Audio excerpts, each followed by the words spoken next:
This program is sponsored by Four Season Event Management.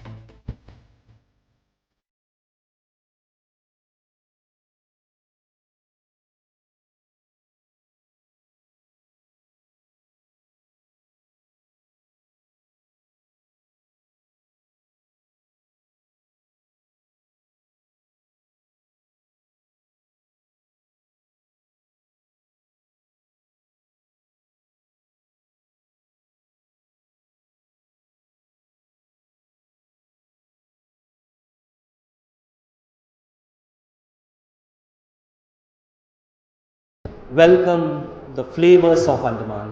You are an inspiration for this young generation. कि डुबकियां सिंधु में गोताखोर लगाता है, जा जाकर खाली हाथ लौट आता है, मिलते नहीं सहज ही मोती गहरे पानी में, मेहनत उसकी बेकार नहीं जाती, कोशिश करने वालों की कभी हार नहीं होती।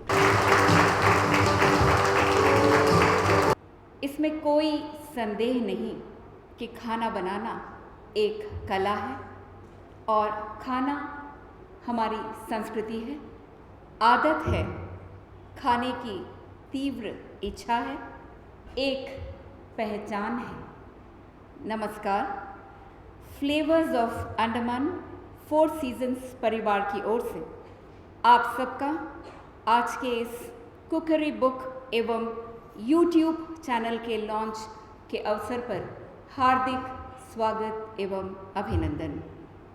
हमें आपको ये बताते हुए गर्व का अनुभव हो रहा है कि श्री अश्वर पाल सिंह द्वीपों के पहले शेफ लेखक हैं जो अपनी कुकरी बुक को लॉन्च कर रहे हैं। ये सिर्फ फ्लेवर्स ऑफ अंडमान के लिए नहीं बल्कि पूरे द्वीपवासियों के लिए एक गौरवशाली क्षण है। हमारे लिए हम सबके लिए अविस्मरणीय पल।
Because I cook.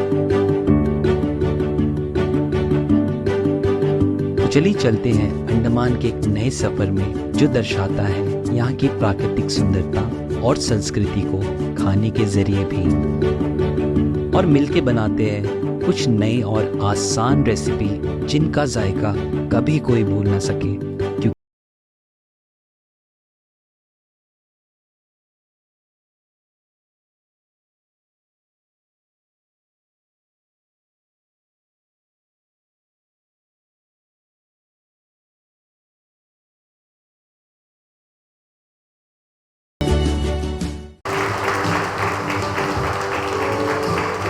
हमारे लिए बड़े गर्व की बात है कि आज अंडमान फ्लेवर्स ऑफ अंडमान के नाम से अश्वर के माध्यम से कोई किताब भी एक लॉन्च हुई है, जो पूरे पहली बार ऐसे अंडमान के इतिहास में हुआ है। क्योंकि हम YouTube के माध्यम से बहुत सारी चीज़ें देखते हैं, कुकरी शो और रेसिपीज़ के बारे में जानकारी लेते हैं, लेकिन एक चैनल लॉन्च होना और साथ ही साथ एक किताब लॉन्च होना, ये हम सब के लिए बड़े गर्व की बात है।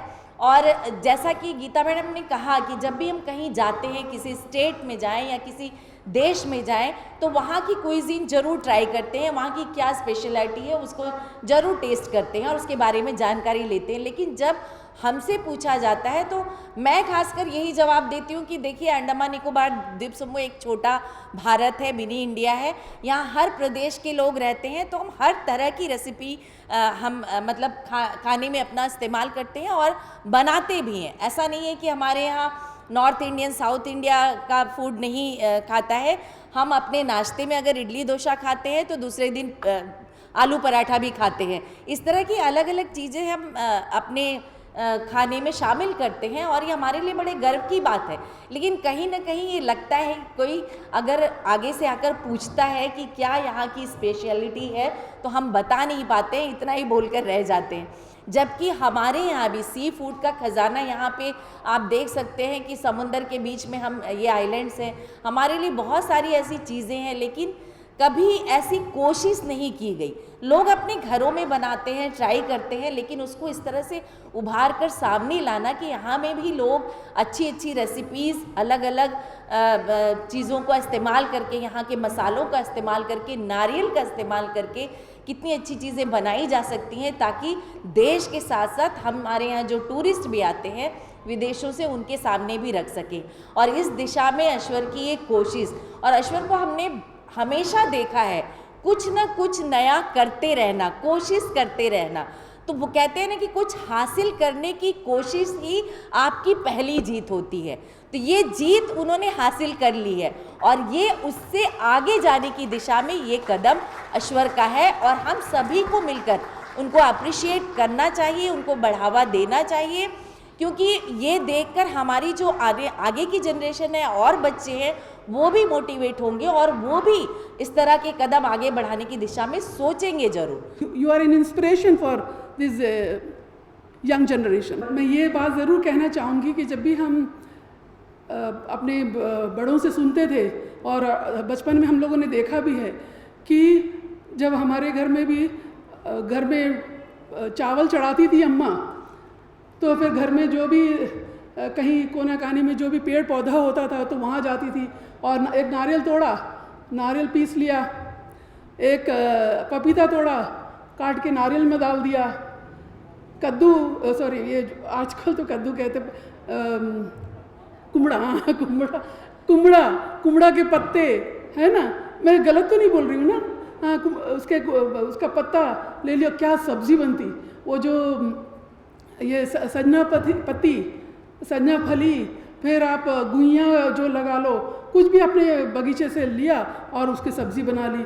ये तो आजकल जो मॉडर्न सब्जियाँ ये पैकेट में जो आने लगी वो तो अब आने लगी है। अब तो यहाँ तक प्राइम मिनिस्टर साहब भी मोरिंगा की बात करते हैं, है ना। हम लोग अपने बचपन में कितना खाते थे मोरिंगा। मोरिंगा वो शब्द हमको नहीं मालूम था, हम तो सजना फली बोलते थे। तो आज देखिए पूरी दुनिया उसी की तरफ जा रही है जिन जड़ों से हम बहुत दूर हो चुके थे। तो मुझे लगता है कि अशरपाल सिंह जिन्होंने ये इतनी बड़ी कोशिश की है, उनकी कोशिश से फिर से हम अपनी जड़ों पे जाएंगे, फिर से हम अपनी जड़ों की चीज़ें पहचानेंगे। मैं हमेशा अक्सर बच्चों से जब भी मुलाकात होती है तो बच्चे बोलते हैं कि ये मतलब मैंने हमेशा उनको ये कहा है कि अंडमान को कभी छोटा करके मत दिखाइए। हम क्यों ये बात करें कि अंडमान में सब्ज़ी बहुत महंगा है, या फिर हम ये क्यों बोले कि यहाँ आलू प्याज बहुत महंगा है। हम वो क्यों नहीं बोले जो अंडमान में है और जिसका ख्वाब दूसरे लोग देखते हैं। हज़ारों लाखों करोड़ों खर्च करके लोग अंडमान आते हैं, है ना। तो इधर आके लोग पूछते हैं कि क्या है यहाँ का। तो अब हम कहेंगे भाई अशरपाल है यहाँ का, उसके पास खाने की जो कुकरी बुक है, और यहाँ उसने ये संजोया है जो हम बहुत सालों पहले भूल चुके थे। उसने फिर से दोबारा सब कुछ बटोरा है और हमको अपनी विरासत, हमको अपनी जड़ों से उसने जोड़ने की एक बहुत सुंदर कोशिश की है। और जब बहुत साल पहले अशरपाल सिंह जी मेरे पास आए, तब तो मैं उनकी माँ को जानती थी, और तो मुझे लगा कि सुनीता जी का इतना बड़ा बेटा, सुनीता खुद बहुत गौरी जी का इतना बड़ा बेटा, क्योंकि वो इतनी खुद बहुत यंग थी। और लेकिन बाद में सुन के मुझे बहुत अच्छा लगा, और जब इनसे मेरी बात हुई, काफ़ी देर तक बात हुई, और तब मुझे लगा कि ज़रूर ये ज़िंदगी में कुछ करेगा और बंदे में दम है, तब ज़रूर लगा था। और अब जहाँ जाओ बस अश्वरपाल का ही जिक्र है। तो मैं चाहूँगी, मैं कोशिश करूँगी, मैं मतलब दुआ करती हूँ कि आप बहुत दिन दूनी रात चौगनी तरक्की करें। और सिर्फ यही नहीं, आने वाले जो हमारे अंडमान के जो भी युवा जो है, यंग जनरेशन है, बहुत अच्छा काम कर रहे हैं सब। मैं सबको बताऊँ, मैं कभी कभी वो इंस्टाग्राम पे और यूट्यूब में देखती हूँ तो कितना मज़ा आता है, कितना अच्छा लोग अपनी विरासत से, अपने कल्चर से लोग जुड़ रहे हैं, लोग अपने यहाँ का गांव दिखा रहे हैं, अपने यहाँ का कल्चर दिखा रहे हैं, डांस, ड्रामा, म्यूज़िक ये दिखा रहे हैं। तो मुझे वो बहुत अच्छा लगता है, और मुझे लगता है कि आपने जो कोशिश की है ये सिर्फ आपके लिए नहीं, अंडमान निकोबार के लिए नहीं, बल्कि हमारे मतलब you are an inspiration for this young generation.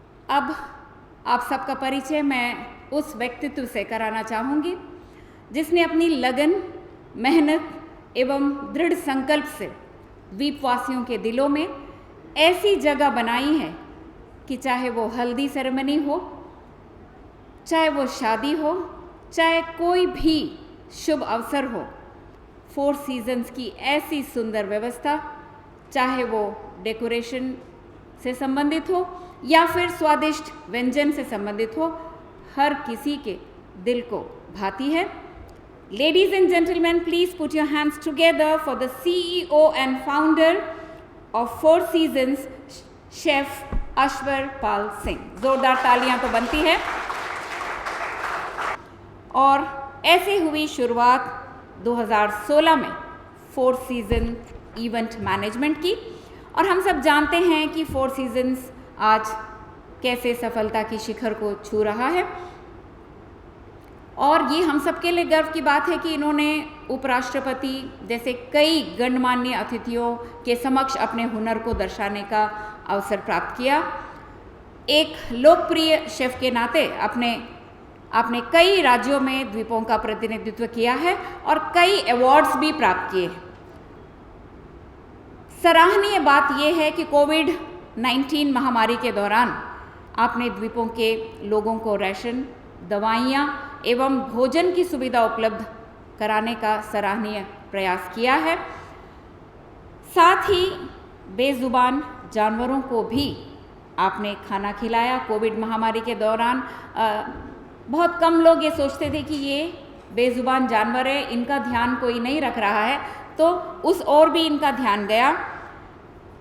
और आप द्वीपों के पहले शेफ़ हैं जो साउथ इंडिया शेफ़ एसोसिएशन के सदस्य बने। साथ ही आप all India tent dealer welfare organisation के सबसे कम उम्र के सेक्रेटरी भी हैं। और हम सब जानते हैं कि गणेश उत्सव के समय इन्होंने जो लड्डू बनाया था, है ना, हम सब ने चखा है उसे, मैंने तो 2 बार चखा, ठीक है। तो 1009 kg वज़न का वो लड्डू था। काफ़ी मेहनत, काफ़ी क्या कहेंगे हम, बारीकी से काम इन्होंने किया इस पर, और जिसके लिए इसे वर्ल्ड जो रिकॉर्ड है उसका टाइटल भी प्राप्त हुआ है। ज़ोरदार तालियां तो बनती हैं। जैसे शीला मैम ने कहा, कोशिश करने वालों की कभी हार नहीं होती, तो इन्होंने वर्ल्ड रिकॉर्ड भी बनाया। और हम सब की यही कामना है कि ये ऐसे ही तरक्की के शिखरों को छूते रहें और हमें गर्व का आभास करवाएं और हमारे द्वीपों का नाम रोशन करें। और अब मैं शेफ़ अश्वरपाल सिंह जी को मंच पर आमंत्रित करूंगी कि वो धन्यवाद ज्ञापन के साथ साथ अपने अनुभव और अपने इस सफ़र के कुछ पलों को हमारे साथ शेयर करें। फ्लेवर्स ऑफ अंडमान की जर्नी मैंने बहुत पहले एक्चुअली सोच लिया था कि हम कुछ ऐसे क्यों ना करें। टूरिज़्म से तो हमारा आइलैंड बहुत पॉपुलर है। मैं पर्सनली अगर कभी भी कहीं भी जाता हूँ ना, तो जब पहले की बात करें तो अंडमान कहाँ है, do we get visa to go there, सबसे पहला क्वेश्चन और वो बहुत सरप्राइजिंग लगता था कि अरे हम तो इंडियन से है ना, हमें ऐसे क्यों देख रहे हैं। तो उसके बाद जैसे जैसे समय बढ़ता गया ना, उसके बाद हमारा जो द्वीप समूह है आज के समय में काफ़ी ज़्यादा पॉपुलर है। हर जगह पे दुनिया के हर एक कोने से लोग यहाँ आते हैं, चाहे वो हैवलॉक की बात कर लूँ, चाहे वो रॉस एंड स्मिथ की बात कर लूँ। उस जगह का जो नज़ारा है वो देखने लायक है अपने में। तब मैंने सोचा कि मैं शेफ़ तो बन चुका हूँ, चलिए क्यों ना मैं कुछ ऐसी चीज़ें करूँ जो मेरे ज़रिए या मेरे टैलेंट के ज़रिए और मेरे काम के ज़रिए हमारे अंडमान को उस लेवल पे पहुंचा दे। और मैं बहुत प्राउडली कह सकता हूं आज की हमारे अंडमान को अब से खाने के ज़रिए भी जाना जाएगा।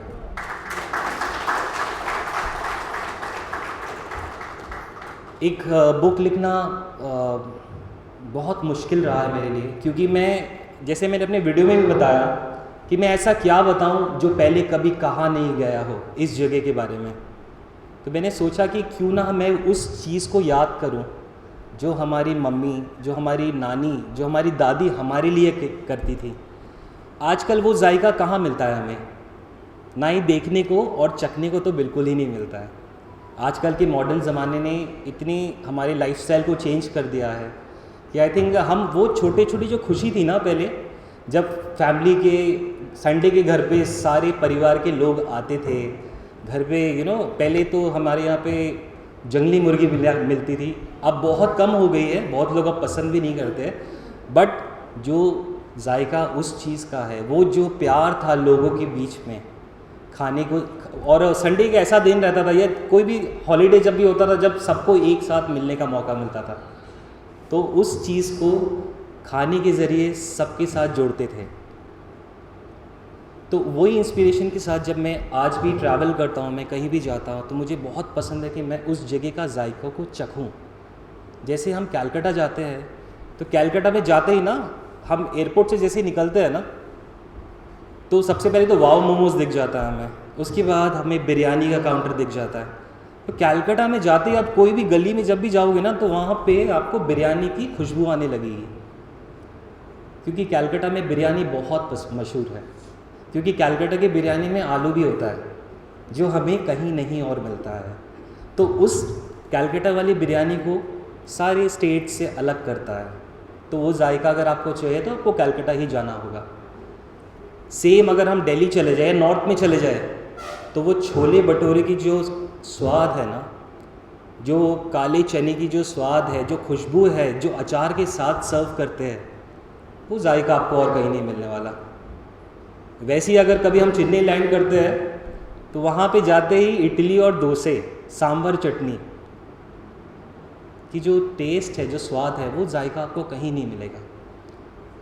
चाहे हम मुंबई चले जाएं, वहाँ पे हमें वड़ा पाव जो बहुत फेमस है, क्या वो जायका आपको पोडलर में मिलता है? नहीं मिलता है। कहीं और पे मिलता है? नहीं मिलता है। वैसे ही अगर हम बात करें अंडमान पे, तो अंडमान में क्या आप जानते हैं कि अंडमान का क्या क्विजीन है आज के समय में? जैसे अगर हम कोई एक रेस्टोरेंट पे जाते हैं, जस्ट फॉर जैसे हम फैमिली रेस्टोरेंट में जाते हैं ना, तो सबसे पहले मेन्यू देखते हुए, I want butter chicken, I want biryani, order naans. It's simple. क्या कभी आप कोई रेस्टोरेंट पे अंडमान में जाते हैं, बोलते हैं कि can you get karela, can you get bharwa baingan, can you get kathal, और can you get bhindis? No, because वो जो टाइम था ना, क्योंकि अंडमान की कोई क्यूजीन अभी तक हुई नहीं है।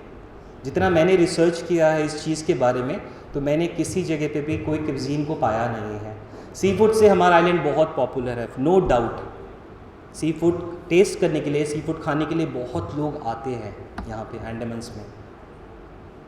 तो इसी से इंस्पायर होके मैंने सोचा कि क्यों ना अंडमान से एक भी आज तक आई थिंक एंड बोलते हुए काफ़ी ज़्यादा प्राउड भी फील हो रही है कि I am the first author you know who has written a cookery book called flavours of Andamans. आज के समय में flavours of Lucknow, flavours of Kolkata, flavours of Mumbai, flavours of Tamil Nadu है, और अब से फ्लेवर्स ऑफ अंडमान भी रहेगा।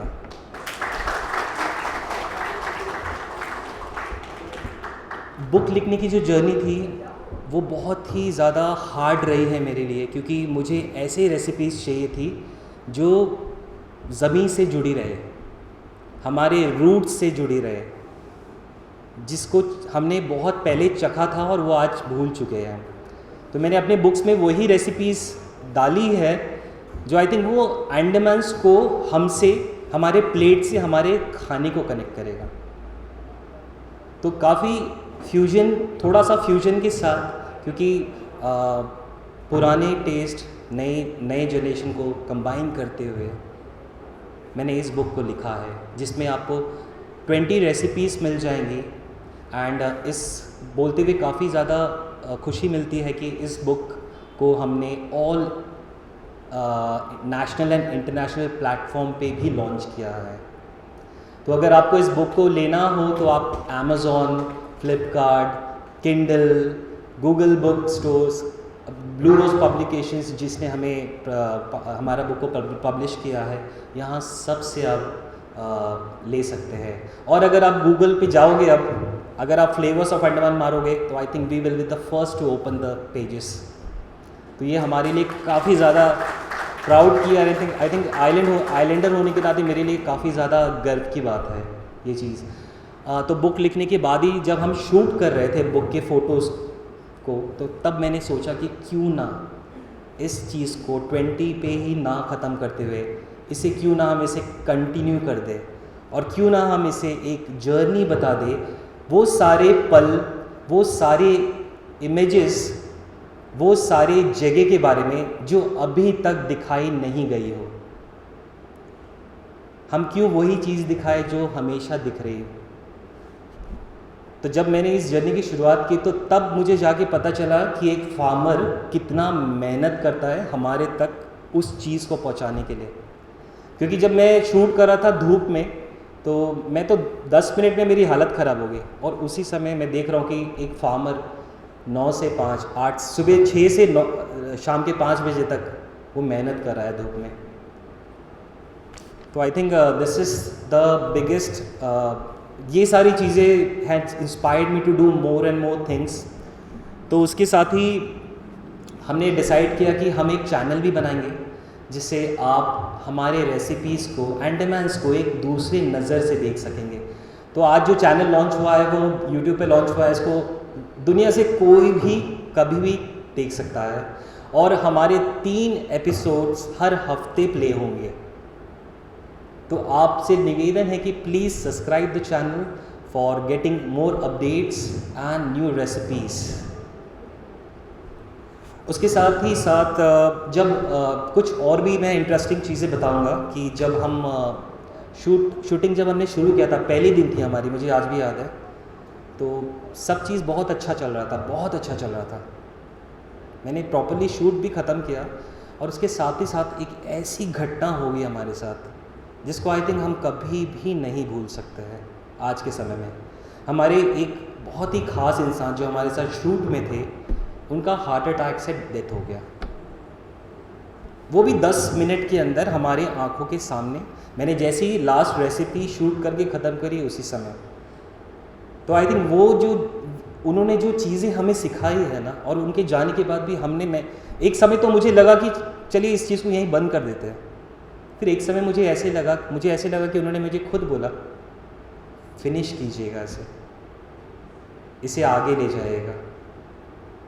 तो आई थिंक मैं वसीम अकरम उनका नाम है, तो मैं चाहता हूँ कि एक बार उनके लिए आप सभी ज़ोरदार ताली बजा दीजिए।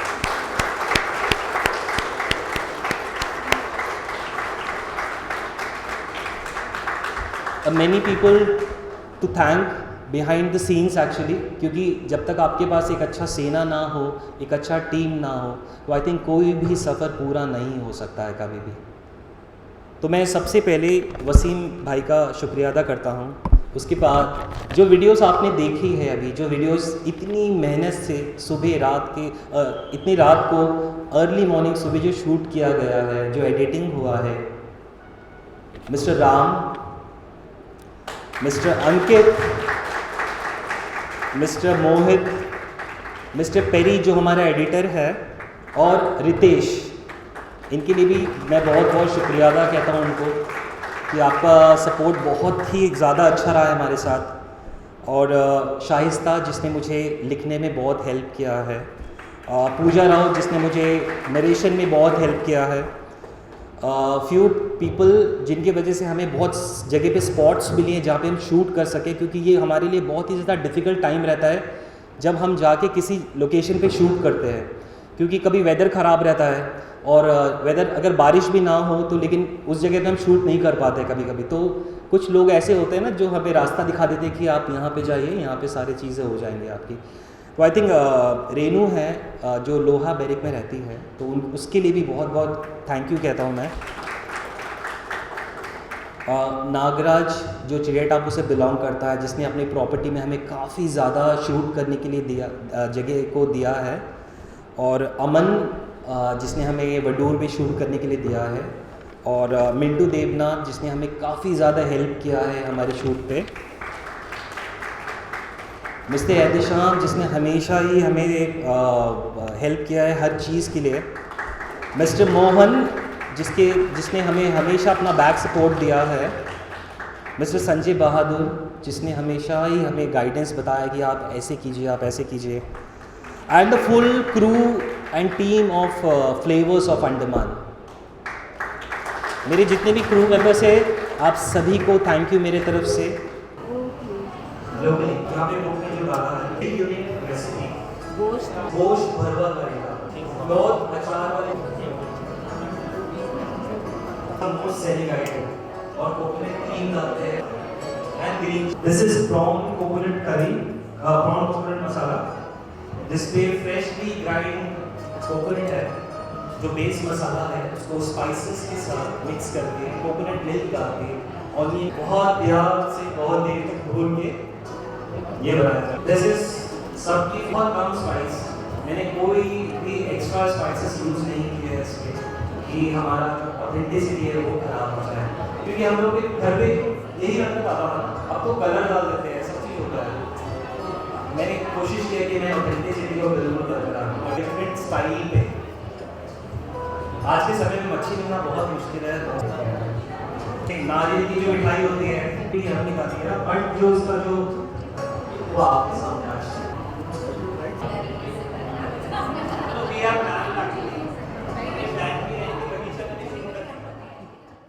and let's celebrate the journey of flavors of Andaman, and let's break the old mindset of Kala Pani, and we all let's welcome the flavors of Andaman. This program was sponsored by Four Season Event Management.